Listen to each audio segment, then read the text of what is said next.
Lüksiye, ha. Vatandaşlar sizler bilen endi muhakeme. Obza. Bugünkü İslah 2021 yıl 7. ayının 22. günü. Yukarıda körpette hazır Cungo'nun cinayetini siz bilen bir sana bakaylı. Juqumluq virus Wuhan'da tecrübexanadan çıkıp ketdi. Bütün insaniyetke hücum kıldı degan gap. Virus bilan hücum kıldı degan gap. İkinci Uyg'uristonda jazo lageri Hong Kongda qonun, yani devlet bexatarlik qonuni bilan Shanghai demokratlarini qo'lga oldi, Hong Kong demokratlarini degan gap.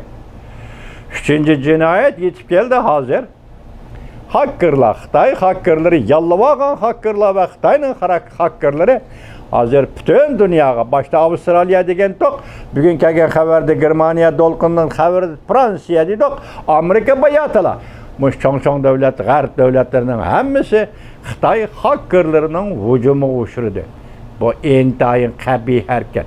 Çünkü biri iqtisodiy harakatlarga hujum, ikincisi devlet bexatarligi hujum. Mana aytganda g'arb davlatlarining davlat bexatarligi hozir Jungodan kelayotgan hakkerlarning hujumiga uchradi degan gap. Hozir g'arb davlatlari puhrasi, jumladan butun dunyo puhralari Wuhan'dan chiqqan yuqumli virusning zaharlashi bilan o'lim yetim keltirib chiqadi butun dunyoda degan gap. Yig'ilish lageri 2. Dünya urushidagi Holocaustdan keyingi 2. qatam faşizmlik sharq, ya'ni sharqdagi faşistik bir davlatni yuzband Uyg'urlarni nazarband qildi degan gap. Vatandoshlar, ahvol mush yerga yetdi. Xitoy hukumati endi g'arb dunyosi buni qanday harakat qo'llanish kerak? G'arb dunyosi qanday harakat qo'llanish kerak? Boshda aytdik, Obama davrida qattiq harakat qo'llanamiz degan edi. Endi hozir prezident Joe Biden qanday harakat qo'llanish kerak? Bu endi oldimizdagi ko'radigan, biz ko'radigan ishlar vatandosh. Dedim ama başta aytdim, Baxtiyor Gollandiyada tunigunki o'zining radio televiziya xabarida Wang Yang Aqsu viloyatida xizmatlarni ko'zdan kechiryotdi dedi. Bugungacha saqladim, hech qaysi tor betida bu to'g'rida xabar berilmadi yoki Dovi yoki Vanvi tor betida bu to'g'rida hech qanday xabar kelmadi. Lekin Baxtiyor apani shunday dediki, vaziyat jiddiy dedi. Qaysi nuqtadan aytganda vaziyat jiddiy? Uyg'urlar nazarbandda, yig'ilish lagerida yuragi mujilib ketgan millat. Endi eningda ortiq kuch va ortiq ish talab qilolmaymiz vatandoshlar. Yuragi har bir Uyg'ur yurak oldi bo'lib ketdi, yuragi mujilib ketdi. Xitoyning maqsadi shu edi. Lekin yurakni mujish, yurak oldi qilib etishning o'zi cheklik bo'ladi. Chek doirasida elib beriladi har qanday mustabid hukumati devranida. Biroq bu qatam Xitoy mustabbatni chekdan oshirib etdi. Uyg'urlar jazo lagerida qiynashi chekdan oshirib etdi. Şunun münasebetlik vaziyet, zaten vaziyet. Wang Yang taraftan birleş değil midir? Yana birisi ikinci taraftan vaziyet. Taliban'la başlayığız kaldık. Yakından bir Taliban teşvikatını kılıvatkallıgını gördünüz.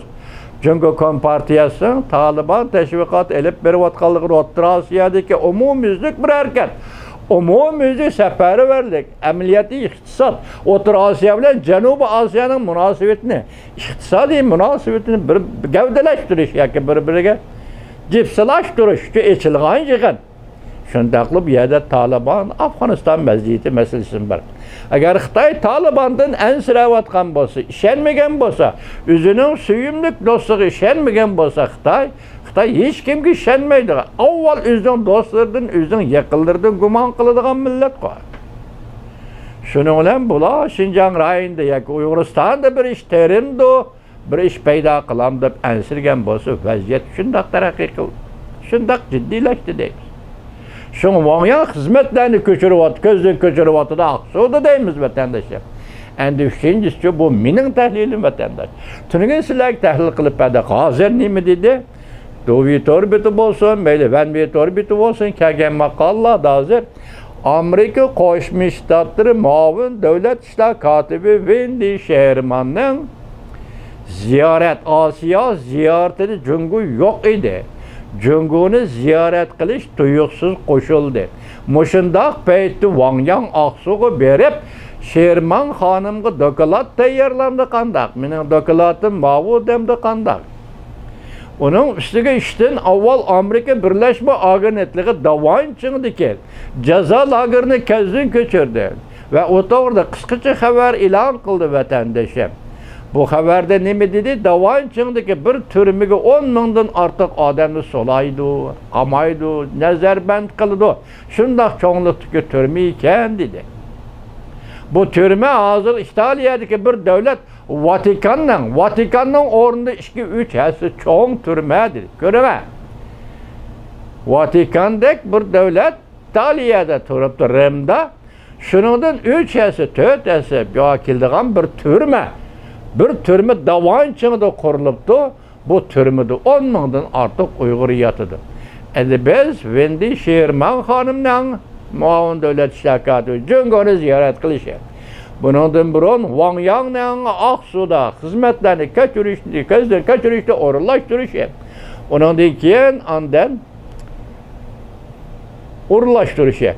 Muşu meselelerini Wang Yang dep olduk, gözlü keçirişte orullaştırışımızın dep olduk. Endi Sherman Hanım'dan Tianjin şehirde Cünguni Tashqi İşler Ministri Wang Yi bilen söhbet ötküzüşü. Muşularını koşup bir qaraydigan bolsak, bu söhbetning undaq yenek, mulayim derecede bolmaydiganligi Dovining o'zining e'tirof qilishida. Nayta qattiq. Masalan, baş nima dedik? Jungo faoliyat qilayotgan sahnada. Har qanday sahnada masalan, Amerikaliklar qattiq ko'ngil biladigan masala bo'yicha söhbet elip bardı degenden qaraganda Wang Yang'ның Aksu'ga yugurib berishi de zaten imiş var. Vaziyet için badımı yugurib yoki başka orunlaştırış var mı? Mesela negizi tügünü mana mushu edi vatandaşlar. Amerika agentligi davan çıngdan xabar qildi. Wang Yang Aksu'da hizmetlerini kezdin keçirdi. Aldığımızda hem de Wang Yi, Tashqi İşler Ministri Wang Yi bilen Vendi Sherman Hanım muavin devlet işler katibi Tianjin'de söhbet ötküzüdü.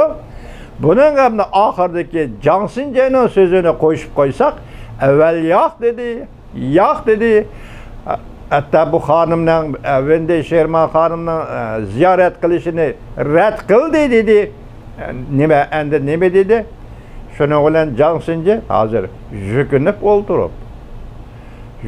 oturup, baş koyup durup gidek.